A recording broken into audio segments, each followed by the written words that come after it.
გთხოვთ რომ არ აუყოთ პანიკას, უიმედობას, იმიტომ რომ ყველა შემთხვევაში იცოდეთ რომ გამოსავალს ვიპოვით. ნანუკა ჟორჟოლიანი ირწმუნება რომ მისი ფონდის დაყადაღების სამართლებრივი საფუძველი არ არსებობს, თუმცა საქმეზე სამართლებრივ დავას არ აპირებს.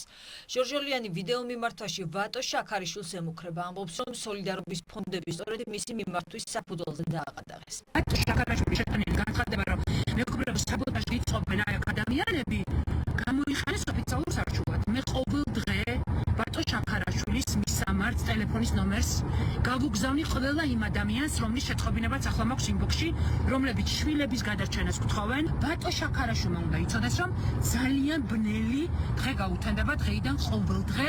საქმე, რომლის ფარგლებშიც ნანუკას ფონდი, პროსპერითი ფონდი ერთმანეთისთვის 24/7 სირცხვილია თბილისის ადამიანის უფლებათა სახლი დაყადაღდა, ერთიანი ნეიტრალური საქართველოს მიმართვის საფუძველზე უკვე რამდენიმე კვირა მიმდინარეობს. პროკურატურის ცნობით 5 ფონდს დაახლოებით 4 თვეში 2 მილიონ ლარზე მეტი აქვს დახარჯული.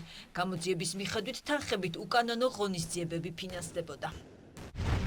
აქციის საჭირო აღჭურვილობისთვის, რაც საჭიროა ბრძოლისთვის, აქციებისთვის ინვენტარის შეძენა, პიროტექნიკის შესაძენად, აირწინაღის შეძენა წინა ხაზის ბავშვებისთვის და სხვა. როგორც გამოძიებით დგინდება დიდი ოდენობით თანხებით დანიშნულებით, წინა ხაზის ბავშვებისთვის აირწინაღების შეძენა განკუთვნილი იყო იმ ძალადობრივი ჯგუფების დაფინანსებისთვის, რომლებიც სამართალდამცავებზე თავდასხმისას ეგრეთ წოდებულ წინა ხაზზე იმყოფებოდნენ და ახორციელებენ ძალადობრივ ქმედებებს, რის შედეგადაც, როგორც უკვე აღენიშნა, ჯანმრთელობის სხვადასხვა სიმძიმის დაზიანებები მიიღო ათეულობით სამართალდამცავმა, ისევე როგორც აქციის მონაწილემ.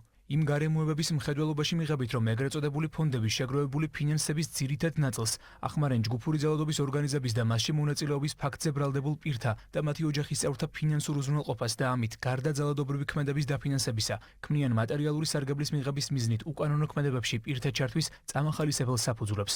გამოძიების ცნობით გასული წლის 28 ნოემბრიდან დღემდე პარლამენტის წინ თუ სხვადასხვა ადგილას საპროტესტო აქციების ნაწილმა დროის მოკლე პერიოდში ძალადობრივი ხასიათი მიიღო და კანონით დადგენილ ფარგლებს გასცდა.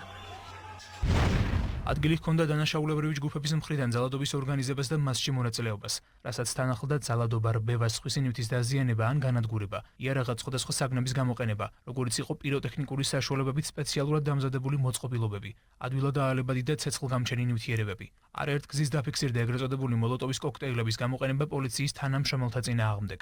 გამოძიებით ასევე დგინდება, რომ ძალადობრივი ჯგუფები სისტემატურად მარაგდებოდნენ ეგრეთ წოდებული რესპირატორებით, სპეციალური აირწინაღებით, ჩაფხუტებით და სხვა საშუალებებით, რათა სპეციალური საპოლიციო ღონისძიებებისას სამართალდამცავებზე ძალადობრივი შეტევა ყოფილიყო ეფექტური. ხსენებული ძალადობრივი ქმედებების შედეგად დაზიანდა 55 ფიზიკური პირი, რომელთაგან უმრავლესობა სამართალდამცავი უწყების წარმომადგენლები არიან. ამასთან ცეცხლის გაჩენის გზით დაზიანდა ადმინისტრაციული შენობები და მწყობრიდან გამოვიდა სპეციალური სატრანსპორტო საშუალებები. ფონდების დაყადაღება საბოტაჟის საქმეზე მიმდინარე გამოძიების ერთ-ერთი ნაწილია. გამოძიება კი დამამძიმებელ გარემოებებში საბოტაჟის მცდელობის, უცხოეთის ორგანიზაციისთვის და უცხოეთის კონტროლს დაქვემდებარებული ორგანიზაციისთვის მტულ საქმიანობაში დახმარების და საქართველოს კონსტიტუციური წყობილებისა და ეროვნული უშიშროების საფუძვლების წინააღმდეგ მიმართული საქმიანობისთვის ფინანსების მობილიზების ფაქტზე მიმდინარეობს.